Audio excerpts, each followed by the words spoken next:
Абу-Дабиде өтіп жатқан дзюдодан жастар арасындағы әлем біріншілігінде Қазақстан қоржыны тағы бір медальмен толықты. 100 келіге дейінгі салмақта жарыс жолына шыққан жерлесіміз Никита Азаров қола медаль иеленді. Қола үшін таласта қазақстандық спортшы ресейлік дзюдошы Олег Абаевты айқын басымдықпен ұтты. Айта кетейік, әлемдік додада бұған дейін Мағжан Шәмшәдин алтыннан алқа таққан болатын.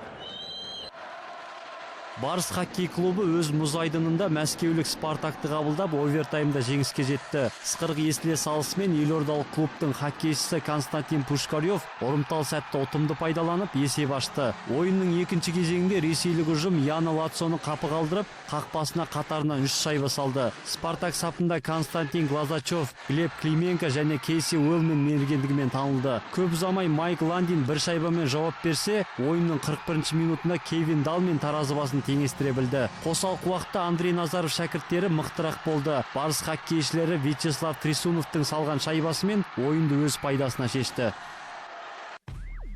Кәсіпқой бокспен қош айтысқан америкалық боксшы Флойд Мейвезер келер жылы рингке қайта оралуы мүмкін. Бұл туралы ақш ақпарат құралдары жариялады. 9 сәуірде Лас-Вегаста MGM AEG аренасы ашылады. Ақпарат құралдарының мәліметінше, бұл аренада алғашқы болып кіші Мейвезер өнер көрсетеді. Ақпан айында 39 жасқа келетін боксшының бұл мансабындағы 50-ші кездесуі болмақ. Еске салсақ, Флойд Мейвезер 13 қыркүйек күні Лас-Вегаста Андре Бертоны жеңген болатын. Осы жекпе-жектен кейін ол мансабын аяқтаған мәлімдеген еді.